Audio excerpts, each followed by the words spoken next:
За шүүх хурлын шийдвэрийг сонсоод жоохон шоконд ороод тэгээд байж байгаа. Одоо арай гайг боллоо. Тэгээд та бүхэндээ нэг интернетээр тавигдсан байгаа нийтлэлийг шууд уншаад өгч. Тэгэхгүй бол би яг юм ярангууд нөгөө бодоод энэ төр гингүүд нөгөө хүмүүс жоохон ингэж дургүй ах шиг гэлээ. За Кондик Бишимбаев 24 жилийн хорих ялавлаа. Бишимбаевыг онц харгас хэрцгийгээр хүн амны хэрэг үйлдсэн болон ирүүдэн шүүх гэсэн зүйл ангиар буруутай гэж үзжээ. За ингээд Кондик Бишимбаев нь Астанагийн дүүрэг дундын эрүүгийн хэргийн дагнасан шүүхийн дарга Айжан Кубаева өөрийн эхнэр Сатанат Нукиновагийн амийг хүнээсэн хэрэгт буруутгагдж буй Кондик Бишимбаевт холбогдох эрүүгийн хэргийн шийдвэрээ танилцууллаа. За Кондик Бишимбаевыг онц ноцтой харгас хэрцгийгээр хүн амны хэрэг үйлдсэн гэсэн зүйл ангиар 20 жил, за эрүүдэн шүүх гэсэн зүйл ангиар 7 жилийн хорих ялаар шийдгсэн байна. Шийтгэх ялыг хэсэгчлэн нэмснээр эцсийн шийдвэр нь 24 жилийн хорих ялыг чанга дэглэмтэй хорих ангид эдлүүлэх болжээ. Бахарчаан Баяшанов 4 жилийн хорих ялыг дунд цэргийн хамгаалттай хорих ангид эдлэх болсон. За эдийн засгийн сайд асан Бишимбаевыг иргэн санацгай 2 зүйл ангиар буруутгаж байсан. Эрүүгийн хуулийн 99-р зүйлийн 2 дахь хэсгийн 6 дахь хэсэгт онц харгас хэрцгийг байдлаар 15-аас 20 жил хүртэлх хугацаагаар хорих эсвэл бүх насаар нь хорих ялтай. Бусдын амь насыг санаатаагаар хөнөөсөн хууль бусаар бусдын амь насыг хохироосон гэсэн зүйл ангиар шалгагдчихсан. За дараагийн зүйл анги болохоор хуулийн 110 дугаар зүйлийн 2 дахь хэсгийн 1 дахь хэсэгт системтэйгээр одоо хүнийг зодох санхүүгийн хараад одоо гэмт этгээдээс санхүүгийн хараат байдалд байгаа хүний эсрэг тогтмол зодох буюу бусад хүчирхийллийн үйлдэлээр бий болон сэтгэл санааны дарамт учруулах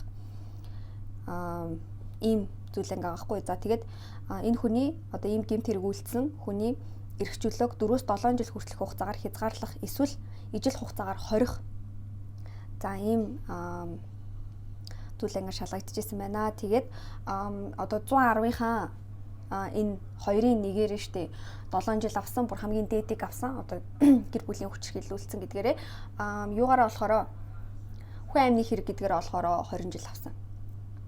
За түүний үеэл гастроцентрийн захирал Бахарчаан Баяшанов Казахстан улсын эрүүгийн хуулийн 432 дугаар зүйл буюу нуун дарагдуулах 434 дугаар зүйл буюу гэмт хэргийн талаар мэдээлэл өгсөн үндслээр буруутгачжсэн юм а. Гэвч дараа нь прокурорууд ялын нэг заалтыг хэрэгсэхгүй болгож зөвхөн онц хүнд гэмт хэргийг урьдчилан нуун дарагдуулах гэсэн заалтыг үлдээжээ.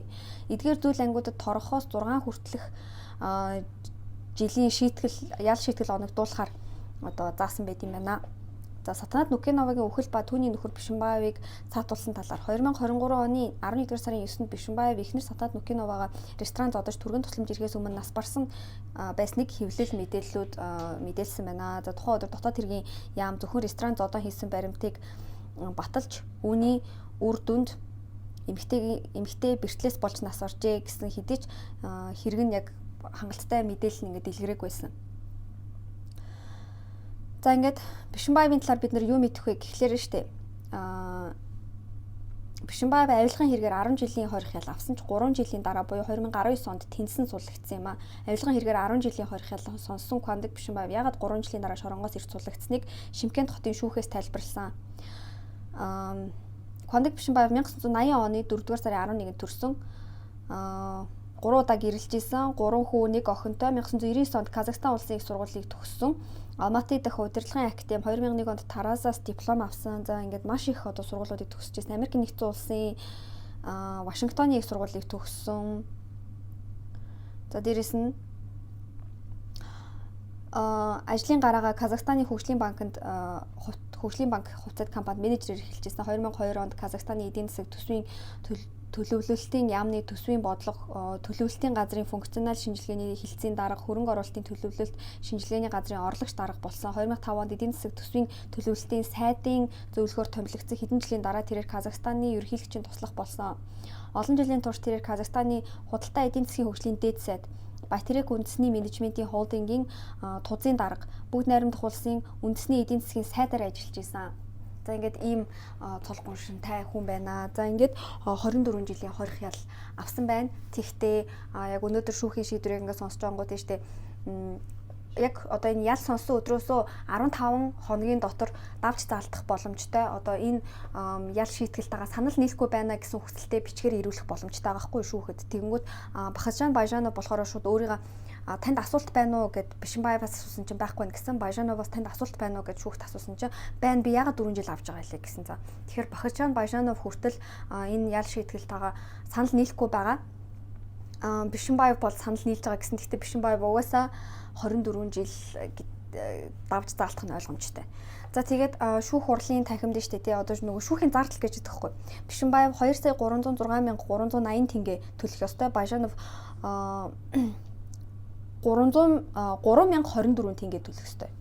За дээрэс нь Бишимбаев 103,500 тенгэний бас нэг юм баримт ирсэн. Бажановт 69,000 тенгэний баримт ирсэн. Энэ бол ингээд нөгөө нэг шүүхийн зардал гэж явдаг хгүй. За Монгол мөнгөөр Бишимбаев нийтдээ нэг 2,407 дөрвөлхөр чинь нэг 14 сая төгрөг төлөх юм уу? За Бажанов болохоор 77 гэдэг чинь 490,000 төгрөг төлөх юм байна. За ингээд өөрчлөж байгаа лээ. Хоёулаа ер нь бол одоо нэг өөрсдөд нь ирсэн хуулийн зүйл залтаараа гин буруутай батлагдсан. Тэгээд авж байгаа ял нь бол ингээд иймэрхүү байна. За тэгээд айтемын хувьд болохоор сатанатын гэр бүл яг одоо ингээд лайв яг нөгөө шүүх хурлын танхимаас гарч байгаа бичлэг байгаа. За тэрэн дээр Сатанат Нүкеновын аав нь энэ ял шийтгэлтэй ерөөсөө санал нийлэхгүй байна. Сэтгэл дундуур байна. Хүсэжсэн хариугаа авсангүй гэд шууд уурлаад гараа явж байгаа нь харагдсан. За тэнгууд айтем гяс ингээд аавыгаа доошоо шатаар буулгаад тэгээд бид нар бол энэ одоо шүүх хурлын шийдвэртэй ерөөсөө санал нийлэхгүй байна. Эннээс илүү дээр хариуцлалт хүсэжсэн, ял шийтгэл хүсэжсэн. Ерөөсөө сэтгэл дундуур байна гэд тэрийг шууд лайваар ингээд сэтгүүл ярилцлага өгөөд илэрхийлсэн. За ингээд бүх гэр бүлийнх нь сэтгэл дундуур байгаа, бид нар ч гэсэн сэтгэл дундуур байгаа. Би бүр шоконд орж байгаа.